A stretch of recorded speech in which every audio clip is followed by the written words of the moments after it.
Okay, it's 11:02. We'll go ahead and call this meeting to order. Any oral communications? None. Okay. If everyone has had a chance to approve the minutes, is there any comments? I move approval. All those in favor? Aye. Aye. Motion approved, 4-0. Okay, next item is the strategic plan goals, section 1, community hub, cultural connector. All right, I'm just catching up to the pages here. So Community Hub, Cultural Connector, one of the first,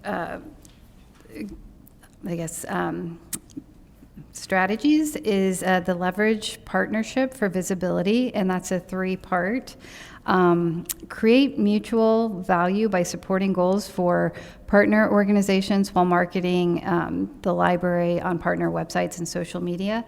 Currently, we are doing that with both Magic and the San Diego Children's Museum. So we have started that now that it's 2023, and that will continue on. We'll look for more partnerships in addition to those. Increase Escondido Public Library visibility by library staff presenting at community events. This is something we continue to do as an ongoing initiative for staff. Most recently, in 2022, in October, I presented to the Rotary group that meets at the Art Center, and you all will be presenting to City Council in February. So we'll continue to add dates as the years roll on. Build new partnerships by reaching out to one new community-focused organization quarterly and inviting them to offer programs at the library. We are in the process of adding law library hours from the San Diego County Law Library. They have very little parking downtown, so they wanted to extend their reach up here. So they'll be spending a day a week in our building, offering reference services, in addition to training our staff to help them make contact when the law library representatives aren't there. We also started a meditation program, which is very popular. We had the first 2 sessions with 15 people at the first one. I will get the count for the most recent one, which just happened last week. But those are programs that we're getting community representatives in for, and we'll continue to look for more partnerships there. Act as a local information hub. Position library and website as a center for the community. Luckily, this doesn't start till 2024, so we have a little time on this one. We're working with the city as they get ready to do some IT updates and potentially change over their web servers. So all of this will be coming to fruition, but right now we're at the very, very beginning stages. Embrace diverse cultures, expand multicultural marketing efforts by researching most effective channels for specific communities, and execute 3 campaigns annually. So we just wrapped up an Innovation Lab grant, which was for youth services, and they had several different groups come through. They had a Native American dance group. They also had a Latino dance group, and then what was the Asian population? Do you remember the name of that one? They did the moon ceremony. So they did Virginia Lohagan, who's a local Chinese American author for children, came and did a presentation and read her book aloud, as well as doing moon cakes and paper lantern craft. And we're going to be applying for a second round of the Innovation Lab grant for adult programs. And we plan to target our Persian community, an Afghan community, and also a Ukrainian community. So that will be coming in 2023. So that's a grant we're applying for and hoping to get. So more to be announced. Showcase Escondido diversity across age, gender, culture, race, orientation, or ethnicity by offering timely and relevant cultural events, resources, and services. Offer one cultural celebration each year.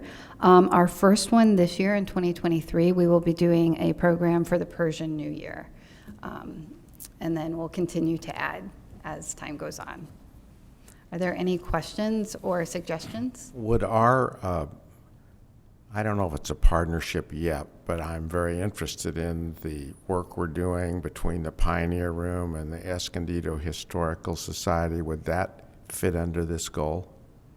Not really, because we will be doing, we're actually in February, we'll do our first kind of Pioneer Room lecture. It's going to be a lecture on a Wednesday evening about the history of the library and the immediate buildings around our block. And then Saturday, there's a walking tour for anyone who's interested in coming back for a walking tour. But because that is local history rather than reaching out to particular communities, it kind of falls under a different category. Okay, thank you. Dara, so you had a presentation to the noon Rotary Club, the main club, last October. That's the one that meets Tuesday at noon over at Center for the Arts. Yeah? You want to do another one? Okay. All right. So Can you call me separately and we'll figure out a date and time? good. We'll do that. I noticed in the, I can't remember where I read it. You have that Chinese dragon thing. Oh, the lion dancers. Yeah, the lion dancers. Are they doing that free? No, that is a paid program. Okay. Somebody's paying for that? Yes. So usually 400 our friends of the library Oh, give us okay. the money to pay for many of our programs. Okay, well, that one, I tried to get them for street fair once, and they wanted, for 20 minutes, they wanted $400. Oh, okay. Just curious. Yeah, I'm not sure exactly what I'd have to go look to see. Well, that's okay. If friends are paying for it, that's fine. Okay. John, just as an aside, we do actually work with a Three Treasures group. I'm not sure if that's who you spoke to, but a lot of them are college students. So I think that since they're a student group, it may be a different pricing for our lion dancers. Good to know. I have a couple questions. Yes. For the website information that you gave, is that a planned website like revamp or just an update? It's a Okay. revamp, So, okay, sounds good. and that'll be citywide. It's not specific to us. And Okay, yeah. perfect. And then I've been really enjoying what the library has been offering to embrace the diverse cultures, and have gone to a couple of the events. You guys have been doing a great job with hosting those. And I'm glad to hear that we're going to be adding more, supporting the Persian, Afghan, and Ukraine community. I just can't recall, do we do anything to support or showcase the African American heritage and community? Not in the last few years, and it is definitely something to add to our list of, events. So, yeah, we're aware that it is a spot we're missing, so it's definitely a priority. Okay, good. Thank you. Any other comments or questions? Okay, thank you, Dara. We'll move on to the review of the bylaws.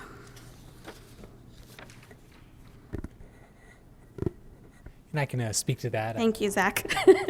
So as a result of the last trustee meeting, we ended up having the bylaws reviewed by myself. I went through and just made some minor modifications based off of the feedback from the trustees, specifically decoupling the library director and the community services director, because those were two linked and those are not the same position. And also just one point I would highlight is that on the agenda creation itself, I put the board as the primary director. So you guys are the ones who kind of set the agenda in consultation with the library director and the community services director.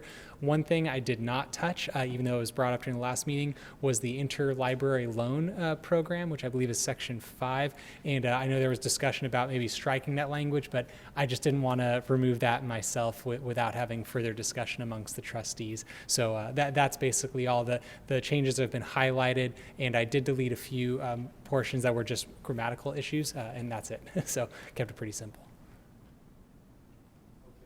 Yeah. So I had written down the things we had discussed at the last meeting, and as Zach mentioned, some of them aren't covered here. So I'd like to suggest that we start with going down the list that we went down last time. The first thing we talked about was 3.4.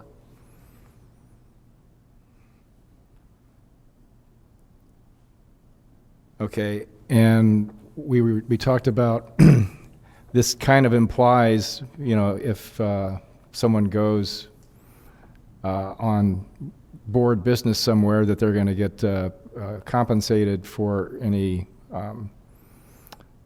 expenses. And we talked about, you know, should they not have prior approval on that? So did we want to put wording to that effect in there?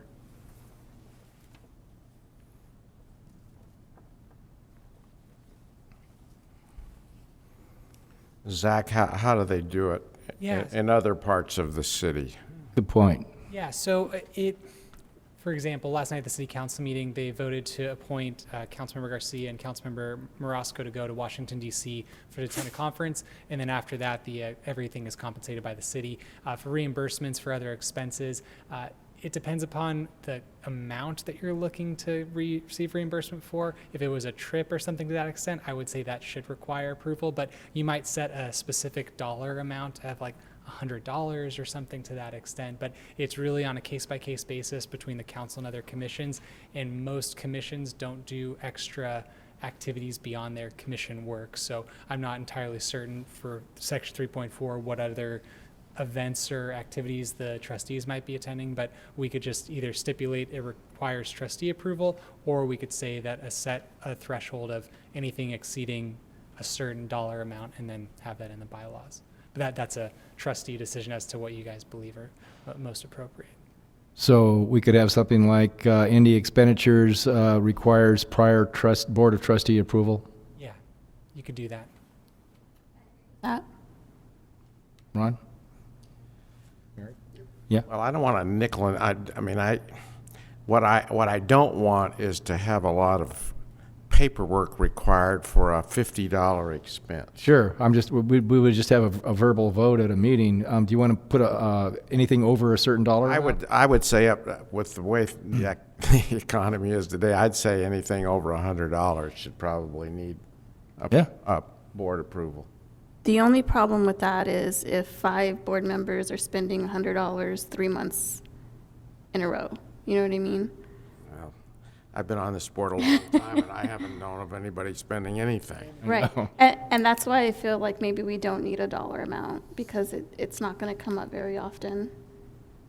I can go with it the way it is, because I think if it becomes a problem, a board member will bring it up.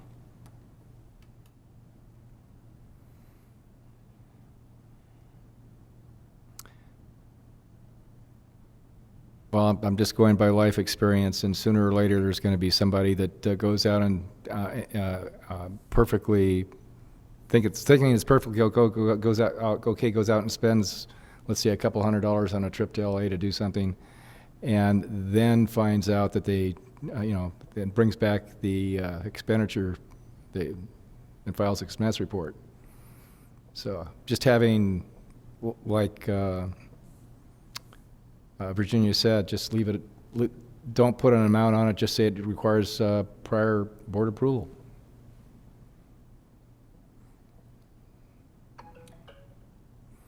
I don't care. And to that extent, because it might for thought on this, it might be helpful in maybe the trustee library use report or somewhere in there that we would just have a standing item, because I'm guessing this kind of issue is something that's going to come up periodically, and they might not know to agendize it. And if we have something that's standing on the agenda, that way at the end of our meeting, we'd say, oh, I plan on going to this meeting. Can I have approval for it? It might be a good way to formalize this a little bit, because it might be a little bit difficult after the fact. Someone might remember. That's what I'm concerned about, is after the fact. Yeah, so if you want, I don't know if that sounds reasonable, we just include that language in the agenda. That might be, That would be fine. yeah. Okay. What was the next item, John? 4.1, where we can change the time, the board can, but it doesn't say anything about changing the location. But we couldn't change the location unless we coordinated, it had to be mutually agreed with city. Because of the the requirement to have minutes, et cetera.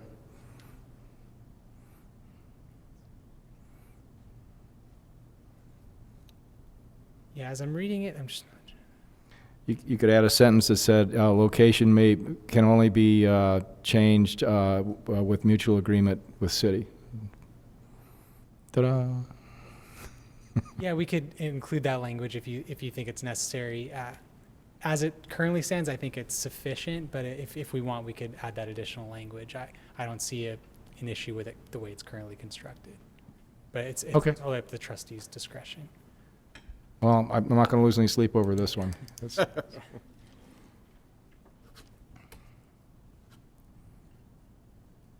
So just leave it alone? Everybody's good with that? Good. Next one was 4.6.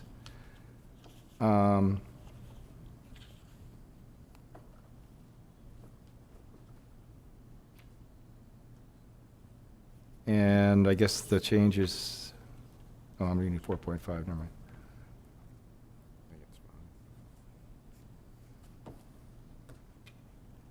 Okay, the last sentence where the library director will review the proposed agenda with the president of the board 1 week prior. Since the call for agenda items is usually a week to 10 days ahead of time, does that really allow, Dara, enough time for you to go over the proposed agenda with the president a week ahead of time, 7 days ahead of time? Yes, I think that's fine, because the biggest thing is our stats, and since we report them kind of behind, I don't think it will be difficult to kind of regroup and present at a different time. Okay. The only time when I was board president, it was COVID time, so we were virtual, and there was no official review between me and yourself a week ahead of time on the agenda. I mean, could that just be that Can we just Dara assume- emails the draft, and then any changes or updates the presidents have, they can email back to Right. us? Or does it need to be in person going over a physical document? It can be any type of communication they want, I would think. Yeah. Yeah, as long as we don't violate anything with the Brown Act by. Yeah, and I believe that's why it was structured to say just the presidents, you're only interacting directly Okay. with one. Yeah. Okay. Okay. So everybody's happy with the wording we got? Yes. Okay. 4.7,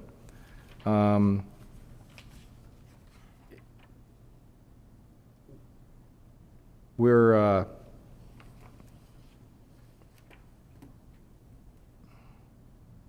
it kind of it works somewhat in reverse of what's in the minutes, in that Zach gives us a copy of the minutes to approve.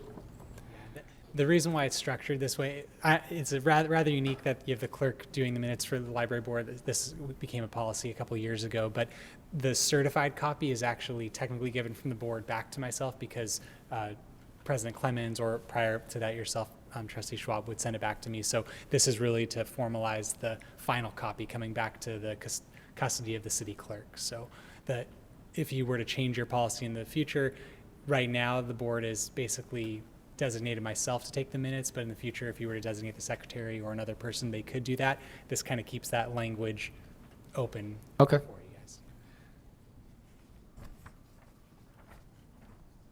Okay, and then when we got to 5.4, I believe we decided that we should just maybe take that out entirely. Yeah, and that's what I had heard last time, but I didn't receive like a formal vote. That's why I felt uncomfortable Yeah. taking it out completely myself. So it's up to your discretion.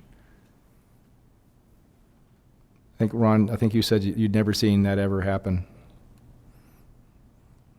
I think we ought to take it out. Okay. Done.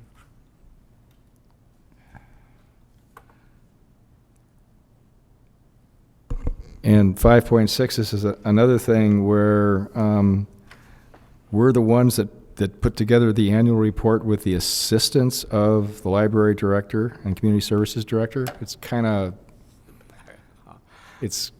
maybe the reverse. For sure.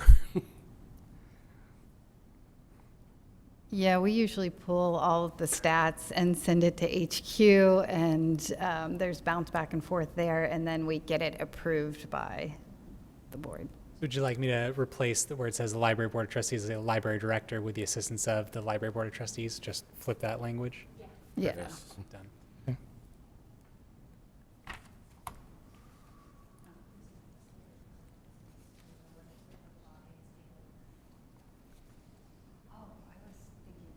Wait a second, I was thinking annual report, but you guys don't really, this is the state report, and I was thinking about our annual report.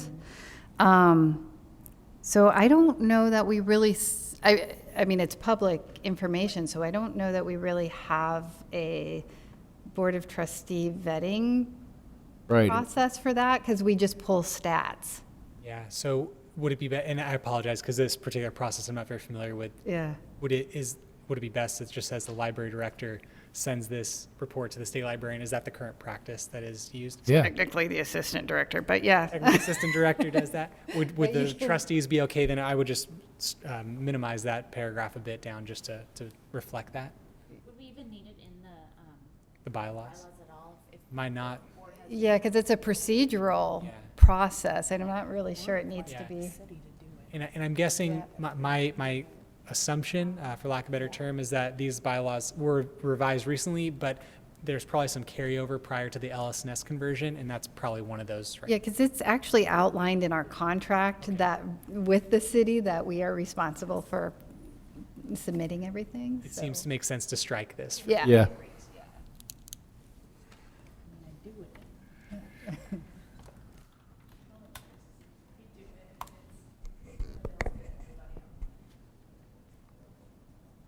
Okay, and then next one was kind of just was a surprise to me, I guess, where Zach has you've got the title changed on 6.1, on page 11. Library Director and Community Service Director, that's the new title of that position. Oh, it should. The titles those are two different positions. So the Okay. reason why you've seen this highlighted multiple times is that it used to be that the community service director was a library director, but Okay. since the LSNS conversion, Dara is the library director and Joanna is the community services director. So two different people. Okay, but as I read this, we approve expenditures from the library trust fund, but we can't suggest any, because it says they're determined by the city. Is that what it should be?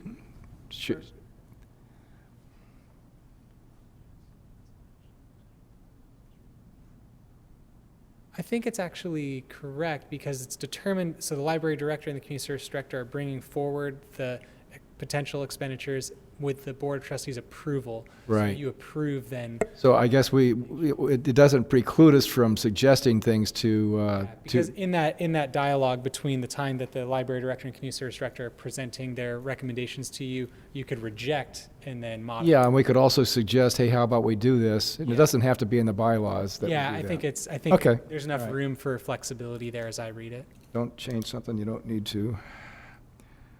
Okay, and 7.2, if Carolyn and Virginia go down and talk to Jim Desmond, and they, right, per this, the bylaws, they can go talk to a county supervisor and work out a loan deal with them. And I think, let me just, as I'm reading this, as I read it, it would, when it's saying the library board of trustees, I don't think it's saying a single trustee or two trustees. I think it's that would infer the majority. Okay. So I think that's one way it would be read. And once I get the city attorney to look at that, but I would say. Okay, that's well, not- but my point is, this gives us the ability to go contract city property rental agreement with another entity. I don't think we want that. This looks like it's just particular to lending books. Yeah, that's all it's for. So But- if but- the Board of Trustees decided that we were going to start lending books to the County of San Diego library system, we could make that, our bylaws give us the ability to do that, right? Right, but how in the world could we do that without involving city and who contracts with LS&S and making sure that they have the staff wherewithal to do that? Would it be beneficial for the language, say the library board of trustees in consultation with the library director and community services director can do X, Y, and Z? Would that, I think, solve that problem so we're involved? Yeah, either that or get rid of it. Yeah. Would you prefer the language modification or striking that? I think I prefer to strike it because you already have all the partnerships and Okay. you all know how to do that better. I think this is another carryover from when Yeah. LS wasn't. I'm with you on striking it. Sounds good. Done. Okay. 7.2.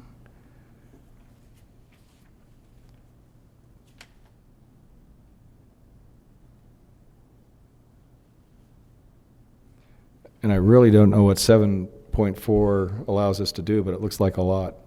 But I don't have any comment on it, other than that. That was it? And per the bylaws, it would require a vote to formalize this, and then I'll basically strike the language, adjust where needed, and then I'll give that to Dara, and then we'll have it up on the website too, so. Okay, I'll make a motion to accept the changes that we discussed here today. Second. All those in favor? All right, motion approved, 5-0. Oh, great. Thanks, Zach. Thanks for Sure. doing all that. Totally. Okay, great. Well, I came just in time. I apologize for being late. Obviously, I did not pay enough attention to the time on the agenda, so apologies. Just to advance this slide. Oh, perfect, thank you. Okay, great. So what we're going to do today with regard to the City Council presentation is I'm going to go through some of the slides that I developed and then ask for your input and greater involvement. So again, just to level set, we have 10 minutes with the City Council. I would like to aim for about 8 minutes with about 2 minutes there for questions. How I'd like to start is by introductions. So my idea here is to introduce each of us individually. I'd like to go through 3 things. I'd like to go through when you became a resident of Escondido.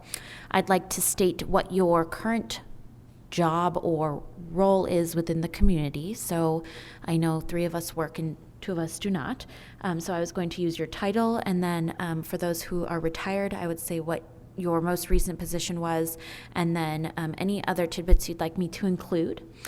So I know, Ron, you're very, very, and both Ron and John are very connected in the community, so if there's, a specific group that you want to mention or anything like that, I'm happy to. And then, So we don't get fined at Rotary? so you don't get fined at Rotary, really? Is that a thing? Well, it used to be. Okay. If you did something, your name was in the paper and you didn't mention Rotary, our club would fine. Oh my goodness. Oh, that's funny. Okay. Yeah, my club doesn't care. Okay. And then the third thing I'd like to mention is how long you've been on the board. So I think for Virginia, I know that you've been on the board for 2 years now. Murik and Ron, I think I would just need to know from you guys how long that is. So if you want to just email me what you'd like to see or what you'd like me to discuss, I'm happy to do that. From there, I'll go into the responsibilities of the board. So I'll describe what advocate means. One of our mission and our greatest mission is to advocate for the library. So that incorporates, going to events and speaking on behalf of the library. It involves just being a positive example of what, the board is, what our offerings are, and everything like that. When we go into advise, I'll talk through the fact that we advise on issues, we advise on questions. Really, our responsibility is to facilitate decision-making and be part of that decision-making. The next thing is support. So we offer support to the library, LS&S, and everyone involved in the library, pretty much, the friends and the various affinity groups with the library. And then above all else, our responsibility is to serve. So we serve the community. We are here to not only advocate for the library, but also to take considerations from the community and ensure that they are well executed by the library. Okay, so that kind of covers this slide. Obviously, in next month's meeting, I'll go through this as like a real run through. So it'll be better than what I'm doing now. But if you have anything you'd like me to, if you'd like to provide me any expansion on the responsibilities, please do so. If you'd like me to mention anything in particular, anything I missed just now, that'd be very helpful. Then I will go into the accomplishments of the board. And what I want to make sure of here is that we're being very specific as it relates to the Board of Trustees. So we know that the library itself has had phenomenal accomplishments. I want to hear, expand on, and discuss what the Board of Trustees has been intimately involved in. So for me, that would be our decisions and our vote to remove media borrowing fees, remove daily overdue fines, and then to institute automatic renewal. I think we had a big part in that decision making. The second is the strategic plan. I think this was a huge part of the board's responsibility and a big, big thing that we did. So John, I am going to look to you to provide me some information on the strategic plan. Basically, the fact that we set up a committee on X date, that we went through, 8 focus groups, I believe, 10. See, this is why I need your help. Okay, so how many bullets do you want? I want 5. 5 bullets, okay. Yeah. And that really you can maybe give me 8 and I'll pare them down. But I'd like to end up with 5, and I'd really like that to show kind of and highlight diversity, equity, and inclusion. Yeah, that was the big thing. Yep. Okay. Okay. And then one of the other things that I wanted to highlight here that I'm not sure if the board was obviously totally responsible for, but the fact that we bounced back from COVID so fast, right? And when we all came into this problem, I want to be able to explain how a lot of other libraries in the county just didn't rise to the occasion, but I feel like we did. And as a board, we voted to expand Wi-Fi to the parking lot. We worked with Dara and the team to, provide our input on what roadside pickup looked like. This was on Dara's recommendation. We went to automatic renewals. Right, exactly. So I kind of want to talk through that a little bit. I don't want to focus too much on that. My primary focus will be accessibility and equity, and then strategic plan. But I do need more input on what else you think we should be highlighting here, especially with regard to accessibility and equity. I didn't know if I should bring up, some of our accomplishments have been really related to a lot of the watchdog group and taking their concerns into account and then proving, right, that our policies make sense Yeah. I don't know if I want to focus on the negative, though. I think that I agree with you about the negative, and I wouldn't bring up the watchdogs, but what I would bring up is that we are very pleased with the service we're receiving from LSNS. Yeah, and we, That was such a big issue in this community, and I voted against it. But I'm the first to admit, and Merrick may be too, I'm more than pleased with what they've provided. I mean, they were just so phenomenal as part of the Right. strategic plan process, too. yeah, and I think we did validate some of the new, well, the updated procedures that LSNS brought in. For instance, the more in-step, modern Blair? approach to weeding. That we validated the things that they brought in and found them to be very a great improvement to the operations of the library.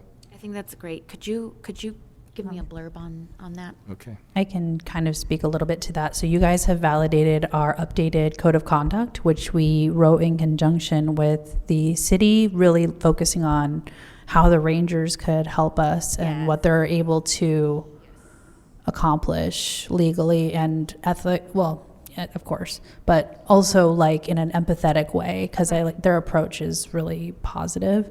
You guys approved our updated collection development plan and collection development policy, which really, as John stated, took into account elements that LSNS brought to the table, but also more modern public library standards as far as doing, regular weeding, regular replacement of things that kind of go out of date quickly, including more e-materials, and then additionally updating, I mean, you probably don't want to put that on there, but updating the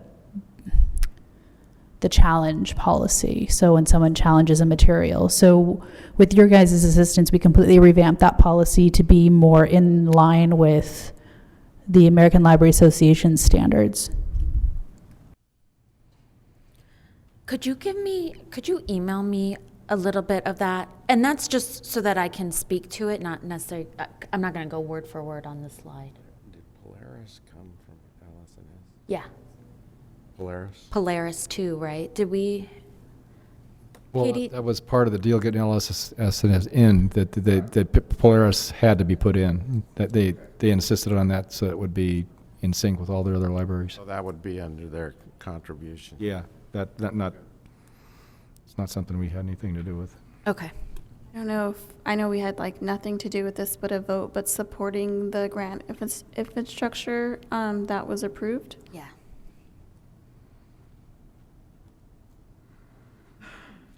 I was going to get to the grant in the next slide, but I think it's definitely a focal point, right? I would like to make sure that we emphasize that the board didn't just do these things. The board, with great support from staff.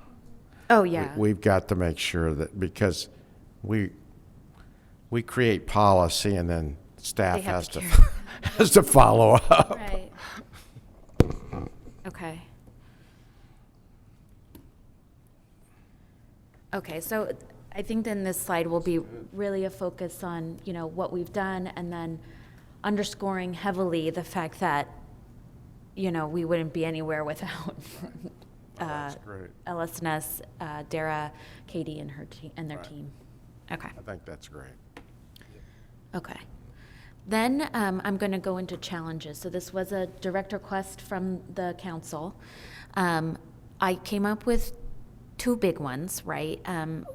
One of them being infrastructure, both physical infrastructure of the building and what we provide, and then digital as well. So that kind of gets into the whole cloud storage, stuff like that.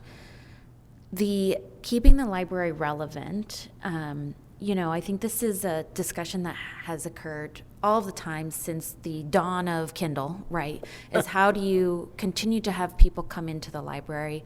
And this is where I'll also hit on the strategic plan of, looking forward in those 5 years and saying, what do we think that the library is going to look like? What are our needs going to be? And that's how we plan to tackle that.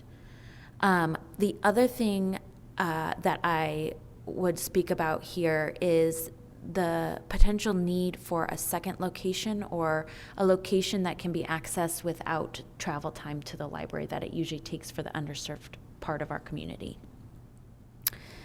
And then with the So physical we're infrastructure. talking like a bus mobile or something? Yeah, Bookmobile? so it kind of gets into that, right? So I think when we talked about our vision in, I think it was February of last year, a lot of us had made the comment, a bookmobile or like a drop-off thing or, some Lockers, yeah. lockers or some, innovative way to do this that's lower cost than putting a whole new physical property somewhere or renting a space or anything like that.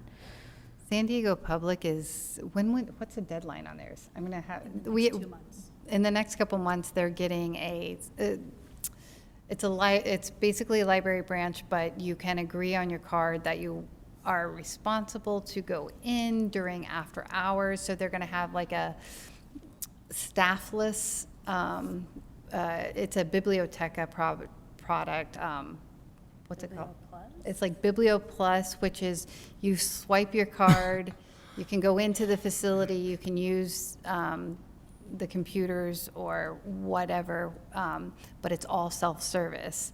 So that's going to be opening in a couple months. San Diego County, what location? The San Diego Public College Rolando branch. It's down near San Diego State. So it might be a field trip for us. Yeah. That could be a potential, something to check out and spec out in our list of options when we're trying to figure out how we're going to reach those other places. Anyhow, kind of a side note, but it's Yeah. coming up soon. No, and I think too, just, the fact that we do struggle with location and highlighting the fact that, as a board and as the library, we're constantly thinking about these things. Like what's on the forefront? What could be done here? Where has it been done before? How do we adapt it for our community? So really just kind of my goal here is to identify the problems and then to outline how we are trying to fix it. And then also potentially to outline for the council where we could use their help. So that accessibility is a big topic. Will that have its own bullet point here under challenges? Sure. Okay, is this the time or place to just have a bullet about, we're going to be back to talk to you about a new facility? This is where I'm going to talk about a new Yeah. facility. Okay, The next slide. all right. Okay. I'm just taking a note. So accessibility should be added to challenges. Okay. Any more input? Any more? Katie and Dara, I'm likely going to reach out to both of you for topics related to keeping the library relevant. Just, things that you see. And obviously, I want to highlight the fact that we don't see a decrease in circulation. If anything, everything is going up, and we want to keep it that way. I think we also want to talk through, the fact that we are looking at the changing demographics and how do we, appeal to more individuals and everything like that. I keep saying, like with COVID, Yeah. I can't wait till 10 years from now so I can go back and research and be like, Yeah, oh, right? makes sense of things. But one thing we're really seeing I think a lot of parents are very concerned about the time that their kids weren't getting to socialize and interact with peers because we've had to split our story times, and we're still getting roughly 80 people at each of those story times, where pre-COVID, we would have had 80 at one. So those numbers are trending up, and I think that COVID definitely created, whether it's a new need or simply a concern that they're trying to counteract, that will definitely play a part, I think, in our programming moving forward, especially for that age group, the younger kids. Okay. And going back to the accessibility challenge, I don't know if Debbie had it in her strategic plan slides or from focus area groups, but there was a statistic on how long it takes someone to get to the library. Do you guys remember that, or where that might be? I remember talking about it during the strategic. Yeah, that's in the survey somewhere. Okay, so I'll reach out to Debbie. Oh, it came out of the survey. Yeah, Okay. yeah, it was in the survey. Okay. And a couple of years ago, I just on my own, I did a little agenda item going over other North County libraries that had branches and those that didn't, and why the ones that had branches, had them, and Yeah. Right. mainly it was distance. Yeah. So we could bring that up again. But basically it says that a branch 2.4 miles away from your main library, you don't need it. Right. Right. I don't know. But maybe we ought to just leave that alone. I don't know. It's up to you. What I would like to do too is like humble brag throughout all of this. So humble brag. So if we can, Well, see, I think you've got the only council person that I think lived through a lot of the library stuff, because we don't draw a lot of people, is Mike. Mike Morosco, The rest of them need education. Like when I came on the board in right. 2014, I think it was, I was shocked when they told me 1,400 people use the library a day. I'd like the council to know that Absolutely. if that's, I don't even know how we come up with that number, but I think some of those things, in addition to accessibility, is we do want to brag a little bit, because this library is fabulous. Right. And I'm not sure that the new people have the opportunity to know those things. Right. Right. So you want a bullet or two about, I want a bullet or two for each of these. Yeah, I don't want to overburden them with statistics, but I was shocked when I heard something around 1,400 use this library every day. I mean, that just was, that really was fabulous in So- my mind. yeah, it Absolutely. does. So maybe a good idea then would be to put like a banner on each of these slides with a pertinence, like fact, right? So for our challenges for infrastructure, we can say, that 1,400 people a day come into our library. Therefore, we need to use our infrastructure grant Right. very carefully to bring our library up to standards, Okay. something like that. Yep. Absolutely. The other thing I would suggest is, when you're dealing with a council or a board, I would run this past Joanna. Yeah. Because she has, when you live in, when you have closed sessions, you know a lot of things that go on in the mind of a board or a council that we don't know. Right. And so I would, just so that we don't create some kind of a big rough, Oh, yes. I would run it past Joanna, because she knows stuff that we don't Right. know. And I think, the issue of the East County Library was a huge issue. I don't know with four new council people if that even is a problem anymore. I think, I agree with John, we need to get some things out there, but I don't know what the council's thinking. Right. And so and it's not that we want to kowtow and not bring up something that may cross Right. them. Yeah. But I'd like Joanna's input, just so that we're not doing something that is counterproductive to what she's trying to do for us. So what I'll do then is, and I was anticipating socializing this with her, so I'll do that a week prior to our next meeting. That way she has time to respond and maybe can come and see it and offer her input. And before we get into the timeline of all that, we'll go to the last slide, which I hope, what I'm hoping to do with this is accumulate it into our vision, right? So we're going to go through the strategic plan, all of our accomplishments, our challenges, and then we'll talk through, okay, we're planning for the next 5 years, but in the next 10 to 15 years, you know, our vision is to pursue a new multi-use facility, right? So we obviously have to improve the current infrastructure. That's what we're doing with the grant. That will only get us so far, as we've all determined. Right. We absolutely need to expand services and accessibility and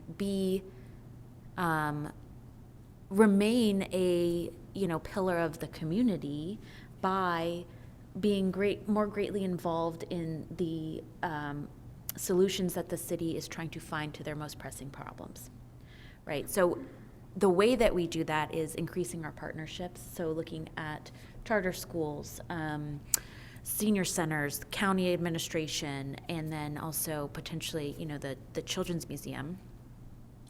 I think that going along with what you're speaking of, I think this council will be shocked at the number of programs this library has. Yeah. And so, I mean, we think of libraries in the old terms as when we were kids. When I came on the board, I was shocked with all the stuff we provide. And so maybe in one of the banners, like 1,400 a day, the library presents 100 programs every 3 months or something like that, just so they get the vision of how big an operation this thing is. Yeah. Okay.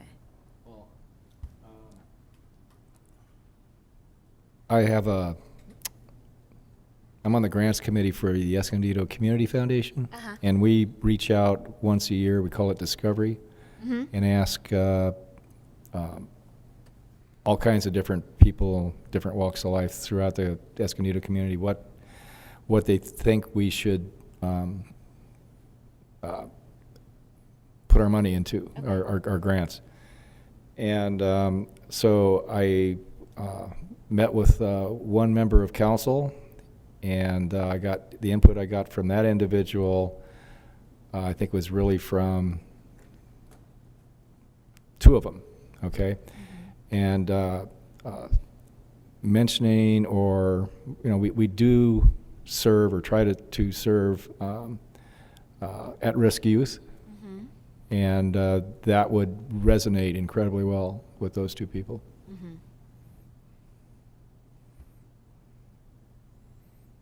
So any programs that we have that do that, and anything we are planning to do that would increase that. And the literacy programs. Right. Yeah.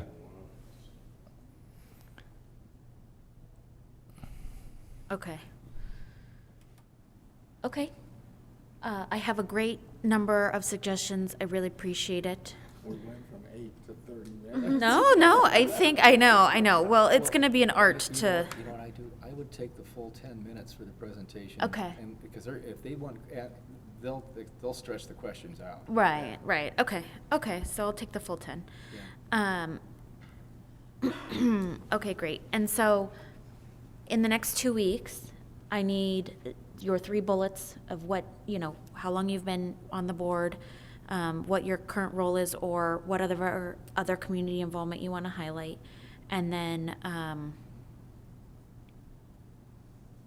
what was the third one? How long you've lived in Escondido? Thank you. I have them in the notes there. Okay.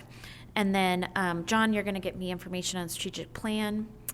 And then I will incorporate what was just said. Once I have all of your stuff, I'll send it to Joanna. She'll review the week before, then we'll do a full run-through in the next meeting. I'll make the necessary changes from there, and then we'll be ready to present on the, I think, 15th. Put that here, yes. Great. Okay. Thank you. Yes, good job. Okay, great. Good. Thank you, Zach, I think I sent this to him at like 5:30 this morning, so thank you so much. Sure, no worries. Okay. Moving on to the to the director's report. All right, let me page there. Believe it or not, it's not committed to memory. So in December, the Adult Services Department hosted their second Saturday concert. They had 26 people in attendance, and also the Meet the Author book launch with Pete Peterson, who was our founder for the Escondido Writers Club and is a local author, and there were 19 attendees for that. Youth Services kicked off the holiday season with its annual tree trimming event, which generated 70 people in attendance, and they also presented Around the World in Many Ways, which was the Mexicana USA dance group. And they did a series of dances with the traditions behind them and had 140 people in attendance. That project was part of the California Humanities Grant, also the Innovative Lab Grant, the one I referred to earlier. And then I do have a update or a request. Heidi Dolomore was going to present here in February for the Escondido Public Library Board of Trustees to give an outline of what LS&S offers, in addition to our services just at the library, talk a little bit about like strategic planning, how they play a part when we do our annual report, our collection development team, all of that, and even talk a little bit about Library IQ if you're interested, but she can't do it in February and would like to move that to April. Okay. Just due to scheduling conflicts. Other than that, it's been kind of a quiet time because of the holidays, but we're getting back into full gear and starting to see activity again. So that's all I have. Do you have any questions? Anything new planned for this coming up? You said the activities are starting up again, so what do you have planned for the foreseeable future? I'm sorry. Programs for the library. Coming up, we will have our Escondido history, which is, it will be John Archer doing the presentation. So we're excited about that. He's been very active in our Pioneer Room and is just a walking encyclopedia for Escondido history if you ever have questions. We've also just started the meditation series, which people are enjoying. And that was also in line with our strategic plan. I'm likely blanking. What else is big coming up in February, March? Okay, let me try if I can pull the calendar up in my brain. The Lunar New Year is coming up. Lunar New Year. Yeah. We're putting you on the spot. Yeah, no, that's okay. It's very busy, and we're constantly, like, I'm always reviewing the calendar or the e-newsletter months ahead. Here, I can do it if you want. Sorry. So we're always about 3 months off because we've had the conversations of what we're thinking about doing and then what actually makes it to the calendar. Okay, so you guys are going to see the calendar in front of you. I'll go to February because we're halfway. Thank you. Okay, so this calendar is on our website. It's very helpful. We also make a print version of it every month. Our meditation mindfulness is the first Wednesday of every month. We have our regular programs like Redo a Dragon, Inclusive Art Club, Toddler Tales, it was formerly a different name, but she's revamped it into the Teen Art Studio, which is going to be the day after Valentine's Day. So it is a time for teens to come be creative. She usually has a specific art project, but also has all kinds of supplies for them to make other stuff. She has her nail art, which is going on. We try and have a guest author at the first Escondido Writers Group of every month. That gives them a chance to kind of talk to the writers group, give tips about getting published, and they can contribute feedback to the new writers. We have our regular concert second Saturday, all of our book clubs. We have alternating teen and tween book clubs, so there's always going to be one book club every month. And the tween, which is the ages 9 to 12, alternates between their regular book, and then the next month is, like this month in February, is Rated G, which is their graphic novel book club. So they go back and forth. And then teen, the same thing. They have their regular Grub book club, which is all regular just fiction or fantasy books, and then the opposite months are their teen romance book club. Where's the line? Lion Dancers is in January. Oh, okay, so let's keep the last. Yeah. So the Lion Dancers, because of when the Lunar New Year happens, the Lion Dancers are on January 17th at 7 p.m. Really hope you guys come. They're also doing a Kung Fu demonstration this year. We're very excited about that. And we have the Valentine's papercraft art for adults as well. And the first succulent swap, which is always very popular. So we have succulent swap twice a year. First one's in January. The next one's going to be either in the summer. I think we moved it to August just because summer reading has so many. But all of our regular programs have kind of gone off with the bang. The kids department is constantly full of people. And everyone seems like they're happy to be back from the holiday season. So.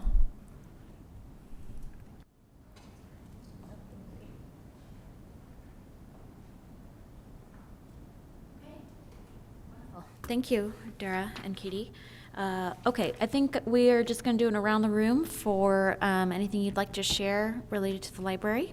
Mirek, you want to go first? Well, I pretty much started already with the questions. What do we have planned? So, it's a great job, and I like the calendar too.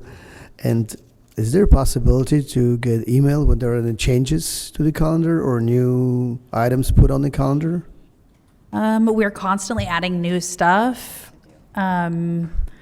I can try when we send out the Board of Trustees agenda to attach the PDFs of the upcoming months, if that There would you be go. useful. That would be great. And if you'd like our e-newsletter, we have one for kids and one for adults that comes out every month, and we try and highlight new, not just events, but like, for example, we're going to be offering a new book chat service, which is a live reader's advisory. So if you don't know what to read, you can chat online with a professional and ask them what to read next and tell them kind of a bit about what you're looking for. So cool things like that we try and advertise in the e-newsletters as well. So I'll put that on my list to add those PDFs to Awesome. Thank you very much.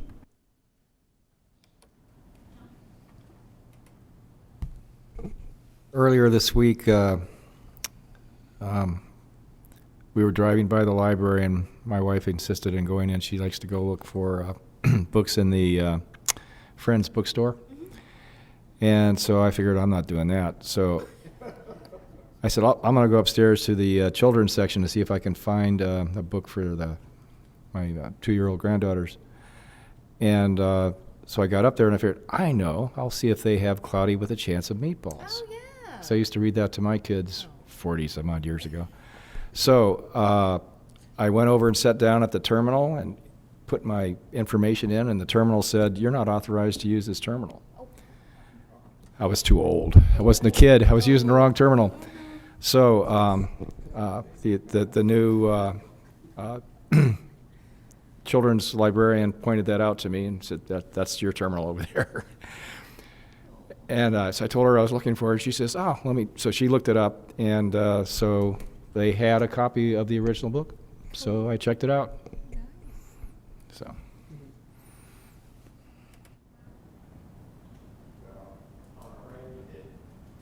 Any day, I decided to take my 8-year-old granddaughter to the library. And the first thing we did is we got a library card for her, and the lady was just wonderful with her. And then we went upstairs, and we looked around, and again, the children's librarian was so helpful. And I told Caitlin that I had read Black Beauty when I was in the 2nd grade. And would they have that book? And of course, she found it immediately, the librarian. But I just was so pleased with the people skills of these two people, because we're still in the people business, and the way they treat people and the way they treated her, they didn't know me from Adam, so that had nothing to do with it. But I was very, very pleased, and it was a compliment to our staff. You don't happen to remember names, or No. just because whenever we get compliments, I try and share them. So I wasn't sure. Gosh, I should have taken down. That's okay. I'm Well- sure the one was children's library. Yeah, it was what I talked to was the one that you introduced us to a meeting or two ago. Maureen. Hmm? Maureen. Okay. Okay. Virginia? So I'm a parent of a high school student in the Escondido Union High School District, and I've been very pleased with the library out service that's been happening through the Escondido Union High School District. So as a parent, I'm getting alerts and emails directed to me, and one that I was pleased to see is the adult literacy program. They're really getting it out there into the community and hitting the high school families that the library offers that service. And then also I saw another email communication come through about soliciting teen volunteers for the Teen Advisory Board. So I'm seeing it on the parent end, and you guys are doing a good job of showing the services that are available in our community to the parents. Okay, great. So for the Christmas holiday, I had a lot of family in town. My parents were here from Texas, and then my sister and her husband and baby came down from Oakland.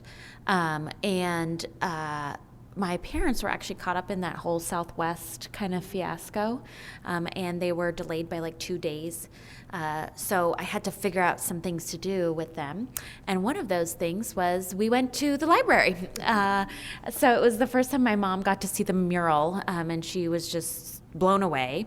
And then it was both my mom and dad's first time in the library since probably I was like 6 and doing piano recitals there. So it was just really cool to be able to show them, what all is there, and then also just to be able to share, the fact that I love it there, and they really enjoyed, my mom particularly enjoyed the artist wall with all the art. So it was a great time. It was really nice. Okay. And John, I did experience the same thing that you did with the computer up in the kids' area. You have to have a daily pass. You can't, and they don't give those to adults. You have to she got. The other thing is, she could immediately. She tied right into her school's website, so she could do some things back and forth between the library and the school. So I was impressed with that too. Wow. Well, great. Thank you. With that, if there's nothing else that I'm misremembering, then I will adjourn our January 12th meeting of the Escondido Library Board of Trustees. Yay.